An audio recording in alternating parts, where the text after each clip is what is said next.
El silencio era ensordecedor, tan denso que casi podías tocarlo. En las noches oscuras, cuando las campanas cesaban, algo despertaba. Algo entre esos muros que los libros de historia nunca te contaron antes. Algo que la Iglesia intentó borrar durante siglos de nuestra memoria. Lo que sucedía detrás de puertas cerradas no era paz. Era algo muy crudo. La verdad está en archivos sellados. Hoy descubrirás esos documentos. Pero antes, si valoras contenido que no tiene miedo de revelar la verdad oculta, suscríbete ahora y activa la campanita. Porque lo que estás a punto de escuchar, muchos preferirían que nunca saliera a la luz. Durante siglos nos contaron la misma historia. Los conventos eran santuarios de pureza, donde mujeres santas dedicaban su vida a la oración. Se levantaban con las primeras luces del alba para rezar. Ayunaban en nombre de Dios. Copiaban textos sagrados con paciencia infinita. Vivían en castidad absoluta como esposas místicas de Cristo. Una vida de sacrificio, sí, pero llena de propósito divino. Eso es lo que aparece en todos los libros. Eso es lo que la Iglesia repitió durante generaciones. Pero hay algo que no te dijeron. Cuando algún escándalo inevitable se filtraba más allá de aquellos muros, cuando los rumores se volvían imposibles de ignorar, la explicación oficial era siempre la misma. Posesión demoníaca. Las monjas habían sido invadidas por espíritus malignos. No eran responsables. Satanás era el culpable. Las instituciones permanecían intocables, santas, puras, caso cerrado. Pero yo encontré los documentos reales, los testimonios que nunca debieron ver la luz, las cartas interceptadas, los procesos inquisitoriales que duermen en archivos polvorientos desde hace más de 500 años. Y lo que revelan es absolutamente perturbador. Un registro del Archivo Público de Lisboa, fechado en 1624, describe el caso del convento de Santa Clara. Las autoridades lo clasificaron como manifestación de éxtasis divino. Pero cuando lees los testimonios de las propias monjas, descubres algo completamente diferente. Hablan de cuerpos retorciéndose sin control en medio de la noche, de gritos que atravesaban los pasillos en la madrugada, de prácticas para las que la moral de aquella época no tenía ni siquiera palabras para nombrar. Y cuanto más profundizas en estos archivos, más claro se vuelve todo. No era el demonio quien acechaba esos lugares. Era algo mucho más real. Era la consecuencia inevitable de una idea insostenible, que los seres humanos podían simplemente apagar su naturaleza, negar sus cuerpos, eliminar sus impulsos. Déjalo en los comentarios. ¿Tú crees que alguien puede realmente negar por completo lo que es? ¿O la represión siempre encuentra una manera de salir? Todo comenzaba con una promesa que era más bien una sentencia. Una niña, casi siempre entre los 12 y 15 años, era entregada a la orden religiosa, a veces por devoción familiar, pero más frecuentemente por razones mucho más prácticas. Una dote para el convento costaba la mitad que una dote matrimonial, y las familias nobles con muchas hijas necesitaban economizar. Simple matemática. La ceremonia era casi cruel en su teatralidad. La joven entraba vestida como novia, cabello suelto, vestido blanco inmaculado, flores frescas en las manos. Caminaba hacia el altar mientras el coro cantaba. Entonces, en un acto cargado de simbolismo brutal, le cortaban el cabello. El vestido blanco desaparecía, reemplazado por el hábito oscuro, y la puerta del convento se cerraba detrás de ella. Para siempre, porque eso significaba clausura perpetua. Nunca más pisar fuera de aquellos muros, nunca más ver a su familia, nunca más sentir el sol directo en el rostro, solo a través de rejas que dibujaban sombras de cruz sobre su piel.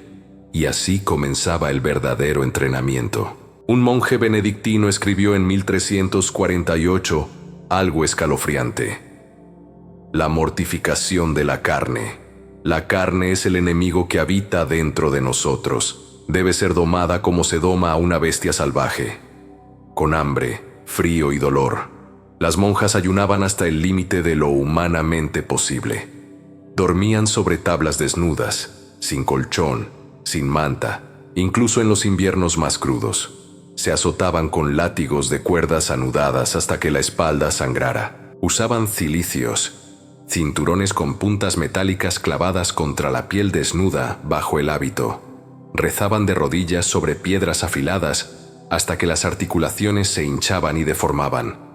La lógica era simple pero brutal. Si el cuerpo sufría lo suficiente, dejaría de desear. Pero aquí está el problema. El cuerpo humano no funciona así. El cuerpo reprimido no se rinde, se transforma. Busca salidas subterráneas para aquello que no puede expresar a la luz. Y lo que encontré en los archivos sobre lo que sucedía entonces es algo que nunca imaginé. Comenzó en un convento cerca de Toledo, alrededor de 1491.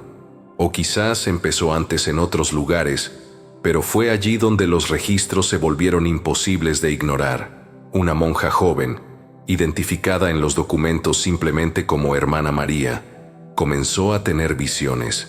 Decía que Cristo se le aparecía durante las oraciones nocturnas, que le hablaba, que la tocaba. Al principio, la Madre Superiora celebró esto como señal de santidad, gracia divina, bendición celestial. Pero entonces otras monjas comenzaron a tener experiencias similares, y las descripciones se volvieron cada vez más intensas, más físicas, más carnales.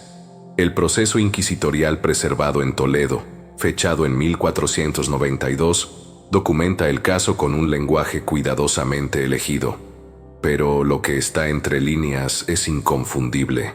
Las monjas describían encuentros nocturnos con figuras que aseguraban ser Cristo o ángeles. Hablaban de sensaciones de placer abrumador, de experiencias físicas que las dejaban agotadas, temblorosas, marcadas. Durante las investigaciones se descubrió algo más. Estas visiones no siempre ocurrían en soledad.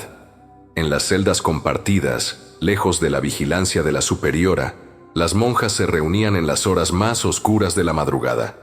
Decían estar practicando oraciones especiales, ejercicios espirituales profundos, meditaciones contemplativas, pero lo que realmente sucedía allí dentro cuenta una historia completamente diferente. La represión absoluta había creado su propio lenguaje secreto. El deseo físico, prohibido y sin nombre, se disfrazaba de misticismo.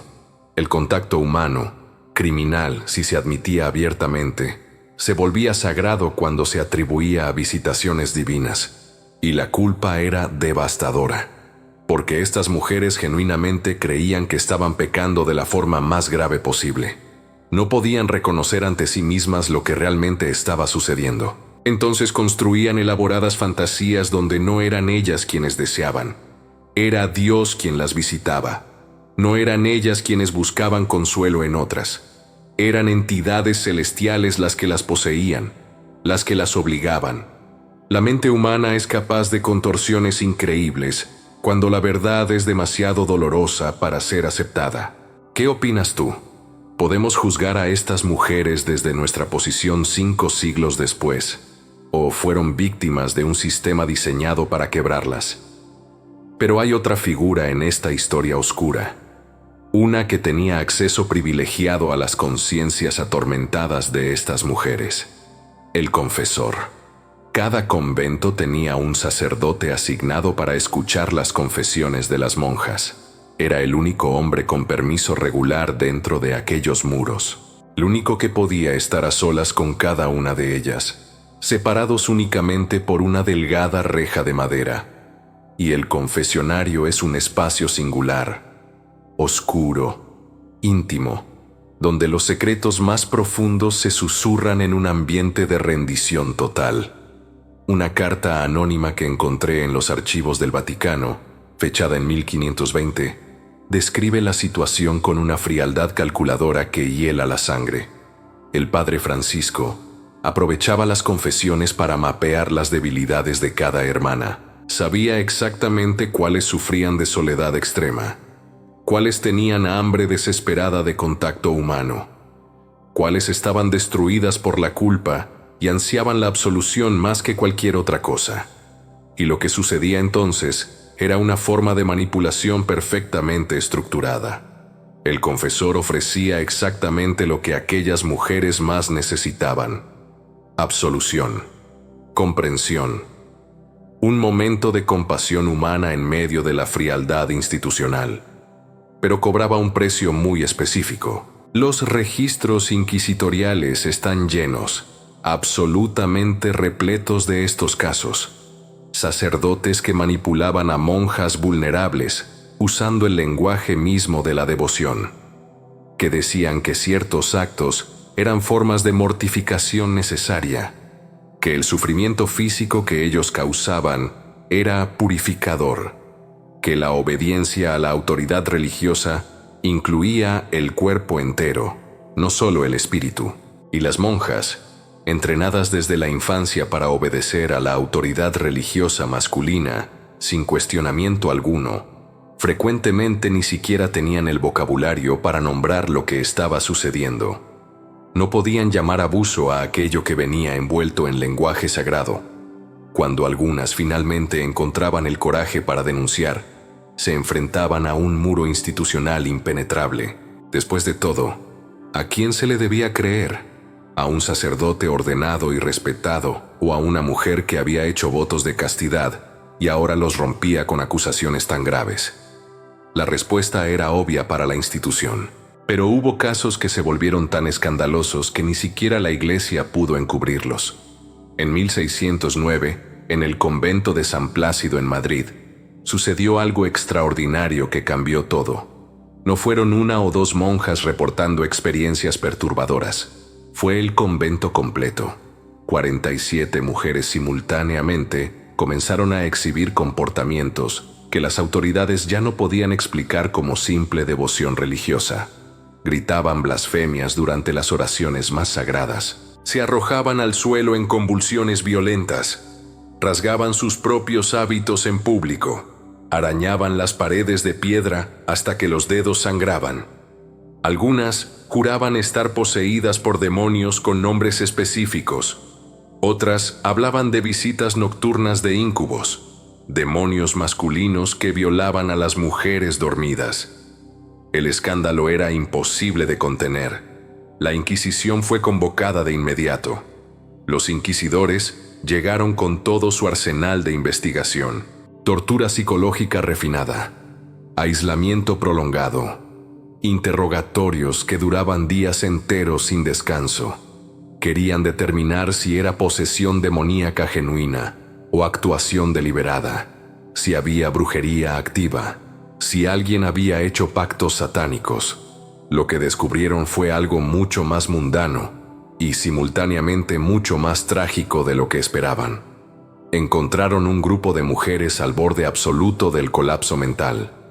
Mujeres que habían sido encerradas allí cuando todavía eran niñas, que nunca tuvieron elección sobre sus propios cuerpos o sus vidas, que existían bajo vigilancia constante, sin privacidad, sin autonomía, sin la más mínima esperanza de libertad. Descubrieron que el confesor del convento había estado manipulando a varias de ellas durante años, usando amenazas de condenación eterna como herramienta de control.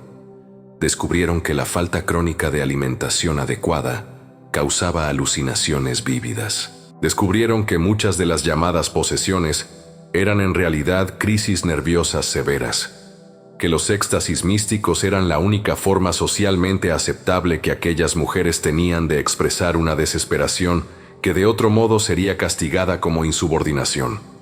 Pero aquí está la parte más oscura de todo. La Inquisición no tenía ningún interés en cuestionar el sistema. Su trabajo era preservarlo. Entonces hicieron exactamente lo que siempre hacían. Culparon a las víctimas. 3 monjas fueron identificadas como instigadoras principales. Fueron separadas del grupo, juzgadas por herejía y prácticas de brujería. Una de ellas murió durante la tortura del interrogatorio. Las otras 2 fueron condenadas a prisión perpetua en mazmorras aún más oscuras y crueles que el propio convento. ¿Y el confesor? Fue discretamente transferido a otra diócesis. Su carrera continuó sin ninguna interrupción. sin ninguna mancha en su registro, porque al final del día, la institución protegía a los suyos. Déjalo en los comentarios. ¿Crees que la iglesia realmente no sabía lo que estaba pasando o simplemente eligió no saberlo porque reconocerlo habría destruido todo su sistema de control? Es fácil, siglos después, juzgar a estas mujeres. Preguntarse por qué no resistieron más, por qué no denunciaron antes, por qué participaron en prácticas que sabían prohibidas. Pero necesitamos entender el contexto completo para ser justos con su memoria. Estas no eran mujeres que eligieron la vida religiosa por vocación genuina.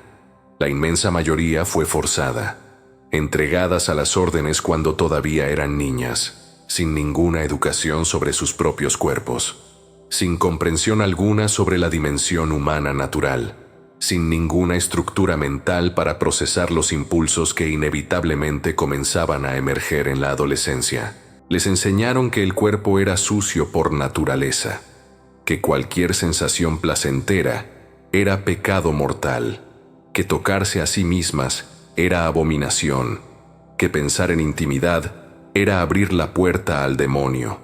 Entonces, cuando el deseo inevitablemente emergía, porque el deseo humano siempre emerge sin importar cuánto lo reprimas, no tenían absolutamente ninguna herramienta mental para procesarlo de forma saludable.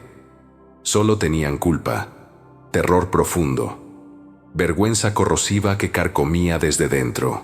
Algunas desarrollaban lo que hoy reconoceríamos inmediatamente como trastornos psicológicos severos, depresión clínica profunda, ansiedad paralizante que las dejaba inmóviles durante días, automutilación ritualística que iba mucho más allá de cualquier penitencia oficialmente prescrita.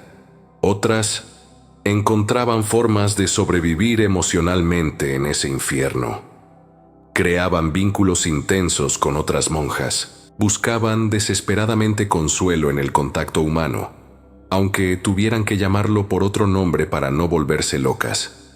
Desarrollaban fantasías elaboradas donde no eran ellas quienes deseaban, sino entidades externas que las poseían y las obligaban. Y algunas, las más desesperadas de todas, simplemente se quebraban por completo. Hay relatos documentados de monjas que intentaron escapar escalando los muros en medio de la noche. Fueron capturadas y pasaron el resto de sus vidas literalmente encadenadas en celdas subterráneas, como castigo por el crimen de querer recuperar su libertad. Hay registros de muertes repentinas que los documentos oficiales clasifican como accidentes o enfermedades súbitas, pero que las circunstancias sugieren fueron algo muy diferente. Y sí, hay relatos de embarazos, porque algunos conventos tenían jardines murados donde hombres trabajaban durante el día, porque los confesores tenían acceso privado sin supervisión, porque ocasionalmente las monjas contrabandeaban personas al interior, arriesgando castigos brutales por un momento de conexión humana real. Cuando una monja quedaba embarazada, el escándalo tenía que ser contenido a cualquier costo. A veces se alegaba un milagro, una concepción inmaculada moderna. Más frecuentemente, el bebé desaparecía poco después del nacimiento. Algunos eran abandonados anónimamente en orfanatos. Otros, los registros prefieren no entrar en detalles específicos. Y la monja era castigada con una severidad absolutamente brutal, azotada públicamente en el refectorio frente a todas sus hermanas, obligada a comer en el suelo como animal durante meses, con una marca de vergüenza cosida permanentemente en su hábito para que todos supieran su pecado. Pasaba el resto de su vida en penitencia perpetua, todo para mantener intacta la ilusión de pureza institucional. Lo que todas estas historias revelan cuando las pones juntas no es nada sobre debilidad moral femenina, no es sobre tentación diabólica, no es sobre falta de fe o devoción, es sobre lo que sucede cuando instituciones humanas intentan controlar el cuerpo de forma absoluta, cuando transforman impulsos completamente naturales en pecado capital, cuando ofrecen solo dos caminos posibles: represión total o condenación eterna. No hay término medio, no hay espacio para la humanidad. El historiador Carlo Ginzburg escribió algo que me quedó grabado. La línea que separa lo sagrado de lo profano es increíblemente delgada y casi siempre es trazada por quienes tienen el poder. Lo que se considera pecado en un contexto se convierte en sacramento en otro. Lo que es perversión cuando lo practican mujeres pobres sin voz se transforma en éxtasis místico cuando lo experimentan santos varones canonizados. El doble estándar es tan obvio que duele verlo. La Iglesia medieval creó un sistema perfecto de control. Convenció a generaciones de mujeres de que sus cuerpos eran campos de batalla espiritual, que cada sensación, cada pensamiento, cada impulso natural era potencialmente pecaminoso y peligroso. Entonces ofreció la solución perfecta: clausura, vigilancia constante, negación absoluta de todo lo humano. Pero la naturaleza humana fundamental no puede ser legislada a través de muros de piedra por más gruesos que sean. El deseo reprimido no desaparece mágicamente. Se transforma. Crea síntomas. Encuentra expresiones distorsionadas y enfermizas. Y cuanto más severa es la represión, más violenta es inevitablemente la erupción. Las prácticas que escandalizaron los conventos medievales no eran aberraciones inexplicables. Eran consecuencias absolutamente inevitables del sistema. Eran exactamente lo que sucede cuando encierras a personas en prisiones espirituales y exiges que nieguen aspectos fundamentales de lo que significa ser humano. Y aquí está lo verdaderamente perturbador. Este patrón se repite una y otra vez a lo largo de toda la historia humana. Cada vez que instituciones de cualquier tipo intentan ejercer control absoluto sobre cuerpos y deseos, los mismos fenómenos emergen sin falla. Hipocresía institucional masiva. Abuso de poder disfrazado de autoridad espiritual o moral. Víctimas sistemáticamente culpadas por sus propios agresores. Lo vemos en los escándalos que siguen emergiendo hasta el día de hoy en instituciones religiosas de absolutamente todas las tradiciones. Lo vemos en estructuras de poder que prometen salvación, iluminación o perfección a cambio de sumisión absoluta. La fe genuina, la espiritualidad real, no necesita muros para existir. No necesita vigilancia constante. No necesita transformar el cuerpo humano en territorio enemigo. Pero el poder siempre necesita control y siempre encuentra maneras ingeniosas de santificar sus propias prácticas mientras condena exactamente las mismas acciones cuando las cometen otros. El polvo de los siglos se ha acumulado sobre las ruinas de aquellos conventos. Muchos están abandonados ahora, cayéndose a pedazos. Otros se convirtieron en museos donde turistas desprevenidos caminan por pasillos que una vez escucharon confesiones desesperadas y gritos ahogados. Las monjas de aquellas historias murieron hace mucho tiempo.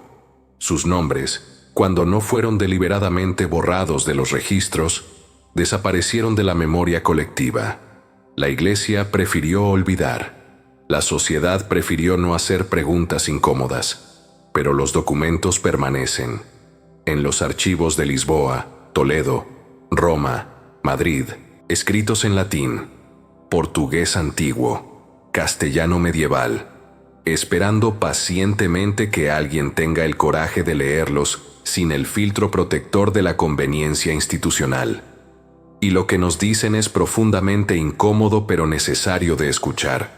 Nos dicen que los seres humanos no fueron diseñados para vivir, negando aspectos fundamentales de su naturaleza.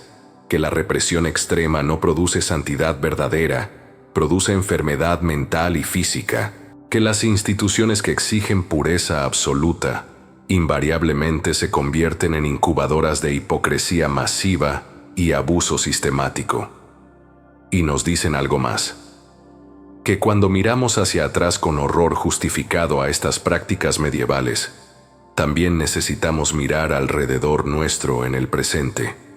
Porque los mecanismos básicos permanecen intactos, las estructuras de silencio forzado, la culpabilización automática de las víctimas, la protección institucional reflexiva de los perpetradores cuando tienen el estatus adecuado. Los muros físicos ahora son diferentes. Las reglas usan lenguaje más moderno y aceptable, pero el principio subyacente es exactamente el mismo. Control absoluto disfrazado cuidadosamente de protección espiritual o moral. Entonces, la pregunta final que te dejo es esta. ¿Estos horrores realmente quedaron enterrados en el pasado medieval?